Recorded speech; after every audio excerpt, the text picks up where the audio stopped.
Bueno, muy bien, nuevo bloque de Astrolabio y bueno, hemos venido hablando, Alfredo, Sí, del Sol en estos últimos programas, así que dejamos de hablar nosotros del Sol y vamos a claro, recurrir a los especialistas. por Por supuesto. eso estamos en contacto con la doctora Silvina Guidoni. Hola Silvina, ¿cómo te va? Hola, ¿qué tal? Me va muy bien, ¿y ustedes? Bueno, muy bien, Muy gracias bien. por atendernos. Estás allí en Washington, en tu oficina, entiendo. Sí, estoy en la oficina aquí en la universidad, En en la uni- American University. Perfecto. Bueno, Silvina, yo recuerdo el doctor Jorge Saade cuando se volvió a radicar aquí en la Argentina a mediados de los 80 decía, hay que estudiar el Sol, que es la estrella que más a mano tenemos, ¿no? Un, Sí, un poco eso es lo que te llevó a trabajar con el Sol. la verdad que no, mi historia es diferente en el sentido de que fui a hacer mi doctorado a la Universidad Estatal de Montana. Yo quería trabajar en relatividad general, pero tuve una clase con un profesor que me dio una clase de mecánica y me encantó, y le pregunté qué hacía con su investigación y me dijo hago física solar, Ajá. y ahí empezó todo, y nunca miré para atrás. Ah, muy Me bien. encantó lo que hacía, me encantó como profesor y hice mi doctorado con él. Ajá, y ya ese doctorado fue, digamos, con investigaciones alrededor del Sol. Sí, investigación en física solar, en un proceso especial que se llama reconexión magnética, donde se Reconexión, trabaja con, sí, sí, reconexión magnética, bien. que es un proceso en el cual las líneas de campo magnético chocan entre sí, se rompen y, y se vuelven a conectar, luego de conectarse están muy como dobladas, como si fuera una banda elástica muy estirada, Sí, que cuando uno la suelta se mueve rápidamente, y lo mismo hacen las líneas de campo magnético, y así es ujú. como se libera energía magnética acumulada en el Sol, con este proceso de reconexión magnética. Ajá, estamos hablando del campo magnético del Sol. ¿Y qué relación tienen estos eventos magnéticos con las manchas solares?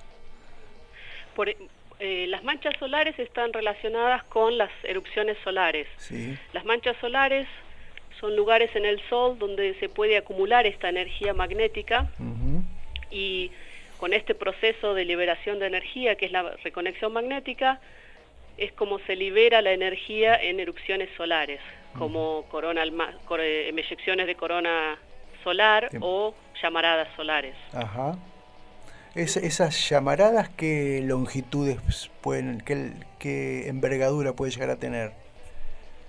Son, son las explosiones solares, son las explosiones más grandes del sistema solar. Ajá. Por ejemplo, una erupción grande solar puede liberar la energía de, por ejemplo, no sé, eh, 1 millón de volcanos, por Ajá. ejemplo. Es una energía impresionante que se puede liberar. Claro, y vos hablabas de llamarada, digamos, y esta llamarada, ¿cuánto se elevaría o cuánto se despega de la superficie del Sol?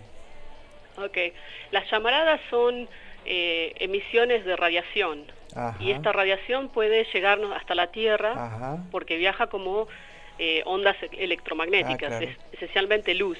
sí, O sea, pueden extenderse eh, grandes distancias.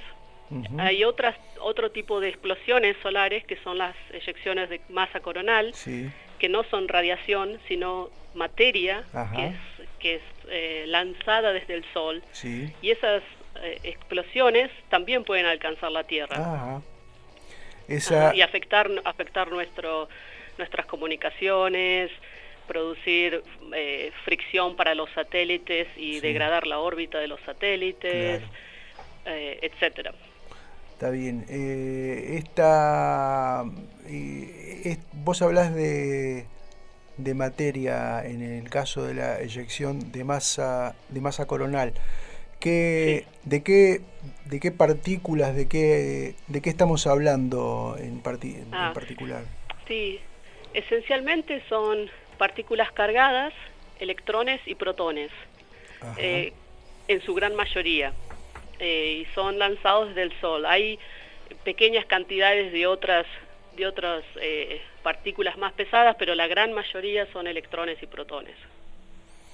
Muy bien, ¿y qué sucede cuando estos electrones o protones o incluso la radiación electromagnética a la que te referías anteriormente alcanza la Tierra? Por ejemplo, la radiación de llamaradas solares puede calentar la atmósfera de la Tierra y hacerla expandir y hacer que los satélites que estaban inmediatamente afuera de esta área de la atmósfera, claro, ahora sufran un poco más de fricción y sus órbitas se vean modificadas. Por ejemplo, pueden modificar also las comunicaciones de radio. Ajá. Adicionalmente, las partículas cargadas que llegan de estas eyecciones de masa coronal pueden afectar astronautas que están en el espacio, pueden dañarlos, pueden afectar, inclusive generan la aurora también, son partículas cargadas del Sol, modifican el campo magnético de la Tierra, y como consecuencia se producen las auroras. Hay muchas interacciones de estas explosiones solares, ¿verdad?, que nos afectan aquí en la Tierra. Es cierto, está bien. Hace unas semanas hubo un evento que provocó el desvío de la declinación magnética a algunas décimas de grado. ¿Esto es común que ocurra? ¿Produjo el desvío de qué? De la declinación magnética, digamos, varió algunas décimas de grado. Obviamente esto no afecta a quienes navegan con brújula, ¿no? Pero digo, esto es común que suceda, es otro efecto. Claro, eso fue con el campo terrestre. Sí. Sé de que hubo varias erupciones que empezaron desde septiembre 6 más o menos. Ajá.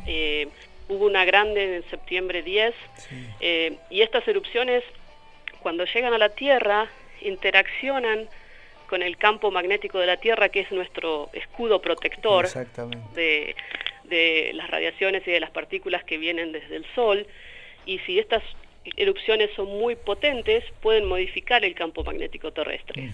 Lo pueden aplastar, comprimir, etcétera. Así que no me sorprende que eso haya pasado. No estoy al tanto de estos números que me decís, pero es posible.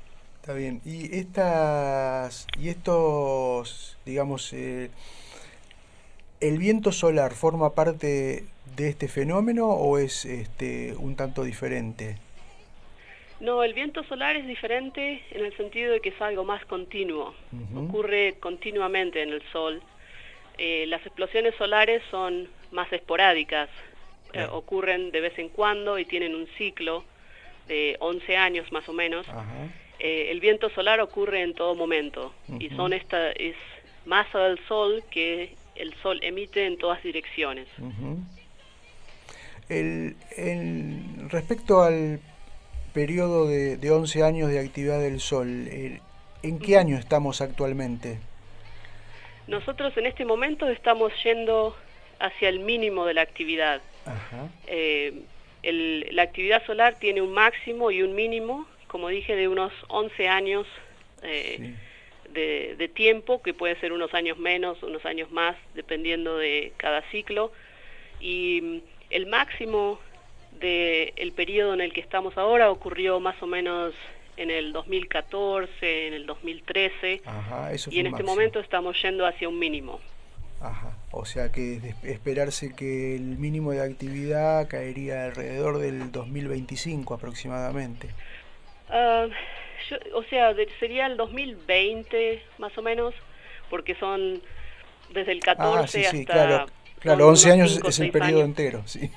Claro, 11 años es el periodo entero, desde un mínimo hasta el otro mínimo. Claro.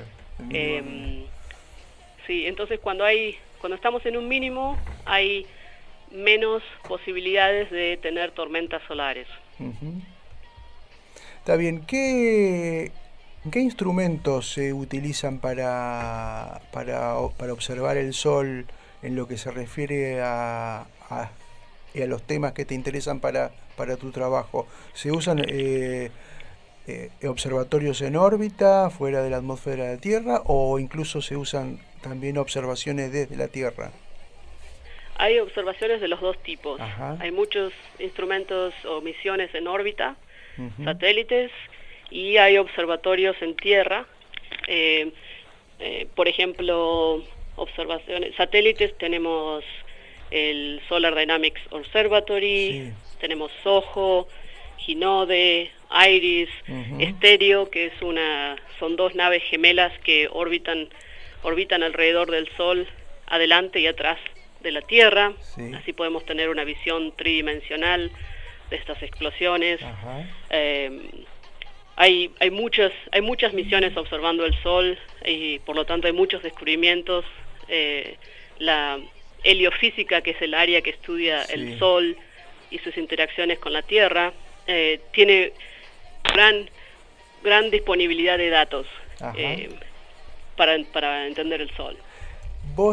Yo imagino que semejante batería de observatorios, ya sea en Tierra o en órbita, generan una muy grande cantidad de datos. ¿Vos pensás que la totalidad de esos datos llegan a ser analizados, o hay datos que van quedando esperando que alguien les eche mano para su análisis? Es imposible analizar todos los datos, pero se están desarrollando instrumentos con lo que se llama Big Data o Gran Data, grandes datos, para poder analizar en forma estadística esta gran cantidad de datos que nos llegan desde todos estos observatorios. Son nuevas técnicas en las que se puede analizar. Uno entrena a la computadora para captar o identificar determinados fenómenos. Por ejemplo, el Solar Dynamics Observatory creo que manda 1 terabyte de datos por día. Así es, O sea, inclusive guardar esos datos es problemático. Conseguir un lugar donde poder guardar todos estos datos es un problema a veces. Entonces, ¿se hace algún tipo de tratamiento estadístico sobre esta grandísima cantidad de datos, y los científicos que están en ese área, digamos, solo miran aquellos en los que a priori parecería que puede haber algo interesante? Sí, o inclusive en la estadística uno aprende reglas de comportamiento. Es decir, no solo uno identifica un solo evento de la gran cantidad de eventos, sino que uno aprende las reglas del juego estudiando muchos casos. En investigación se hacen los dos tipos. Se estudian una gran cantidad de casos para aprender las reglas generales, y en detalle uno puede estudiar un evento en particular, por ejemplo, una llamarada en particular que fue bien observada.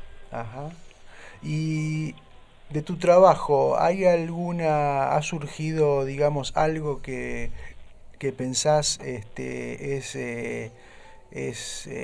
muy interesante como para comentarlo en esta nota? ¿Hay algo en particular que te ha sorprendido? No sé, algo que quieras comentar, algo así poco común que ha surgido en tus investigaciones. Sí, por ejemplo, en una publicación que tuvimos el año pasado, demostramos cómo en islas magnéticas que se producen debido a esta reconexión magnética que expliqué anteriormente, uno puede acelerar partículas. Y como dije anteriormente, el tema de aceleración de partículas es muy importante porque tiene efectos en la Tierra y porque es física básica. Y entonces nosotros demostramos que en estas islas, que son grandes islas que se forman por reconexión magnética, uno puede acelerar partículas. Ese es uno de nuestros proyectos, que también fue elegido como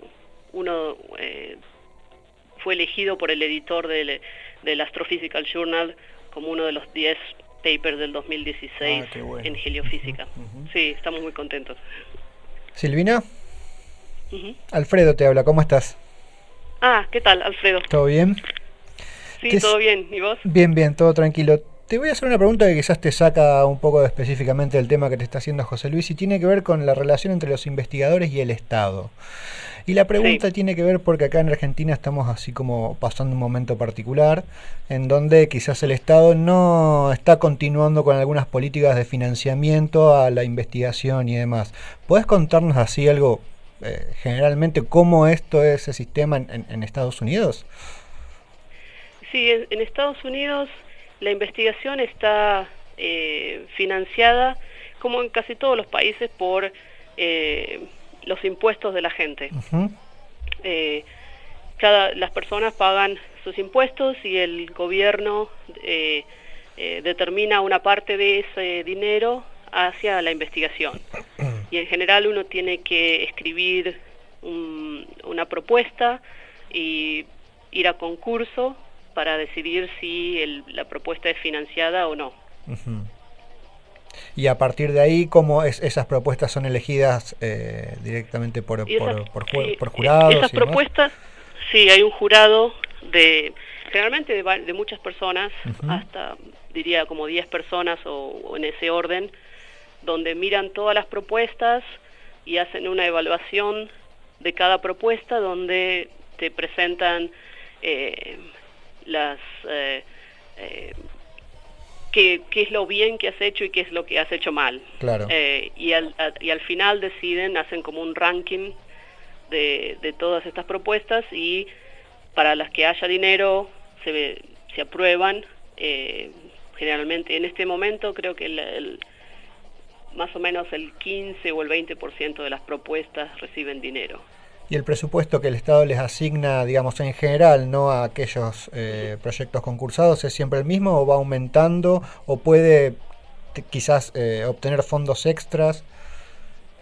Todo, sí, depende de la administración de ese momento. Ujú. Pero generalmente, especialmente para la heliofísica, que es un área muy popular entre la gente, generalmente la cantidad de dinero que se da para la heliofísica aumenta de a poquito, pero va aumentando. Bien. La NASA, perdón que te haga esta pregunta, digamos, pero desconozco un poco, es un organismo estatal, digamos, como dijiste, Sí. un poco aporta, digamos, los recursos se obtienen mediante los impuestos. ¿Qué otros organismos así del tamaño? Porque acá nosotros se conoce, y un poco por la industria cultural estadounidense, la NASA como es el Sí. lugar de investigación por excelencia. ¿Qué otros institutos hay Es- también de similares Está, características o quizás de las ciencias sociales, aunque quizás ese no sea tanto de tu incumbencia? no, inclusive también en las áreas de las ciencias está la National Science Foundation, Claro. que es que hace más investigación básica. La NASA es más relacionada con misiones, con exploración espacial, pero también se hace mucha ciencia Claro. con todas estas misiones. Pero la National Science Foundation es una de es la otra gran agencia que da financiamiento para propuestas. Y ahí se articula con universidades, ¿verdad? Claro, generalmente las universidades están más conectadas con la National Science Foundation. Bien. Bueno, sabemos que además de tus investigaciones, en estos tiempos estás dando clases. De Sí. qué área? ¿En qué área? Estoy en el área de física, estoy en el departamento de física Ajá, y en este momento, este semestre, estoy dando física básica, ajá, que se llama física 105 ajá. y, y es mayormente para estudiantes que están cursando la carrera de biología o Ah, que qué van a bueno. cursar medicina. Ajá. ¿Y esto qué Ujú. sería? Mecánica, dinámica, Sí, digamos cinemática, calor, ajá, todo eso, todo. termodinámica. Ah, muy bueno. Cinemática, Así que sí, física es física 105. básica. Muy bien. Sí, física 105. Pero es Perfecto. física básica desde Claro. cinemática, dinámica, fuerzas, energía, eh, materia. ¿Y te sentís a gusto dando clases allí? Sí, sí, la verdad que sí. Recién tuve dos estudiantes que entraron a mi oficina diciendo, ay, necesitamos problemas más difíciles. Ah, y caramba. Generalmente nunca pasa. Y dije, bueno, ahora voy a pensar unos problemas, porque siempre hay diversidad en los estudiantes. Entonces, bueno, uno Claro. quiere entretener a los que quieren algo más difícil Un poco y más de ir a un exigencia. ritmo pausado para los que necesitan más tiempo. Bueno, muy bien. Bueno, Silvina, se nos terminó el tiempo. Sabemos que estás muy ocupada en el día de hoy, así que te vamos a liberar. No sin Claro. antes agradecerte este contacto y prometerte que seguramente te volvamos a llamar. Así seguimos Bueno, charlando de muchas tus gracias. tareas Yo también allí. les agradezco que me hayan invitado, eso es siempre un placer. Y nos mantenemos en contacto. Cómo no, Perfecto. Silvina. Muchas gracias y hasta pronto. Chao, hasta luego, Silvina. Hasta pronto. Estábamos hablando con la doctora Silvina Guidoni, allí en Washington, en su oficina del Goddard Space Flight Center, o en la universidad, puede estar en cualquiera de los dos sitios, pero fue muy interesante hablar sobre la actividad del Sol. Se dice que la cara oscura de la Luna es esa cara no observable desde la Tierra, pero esto es incorrecto, ya que no hay ninguna sección de la Luna que no reciba luz solar. Debido al movimiento oscilante de nuestro satélite, desde la Tierra solo se nos oculta el 41% de la superficie lunar, por lo que la denominación correcta es la cara oculta de la Luna y no la cara oscura.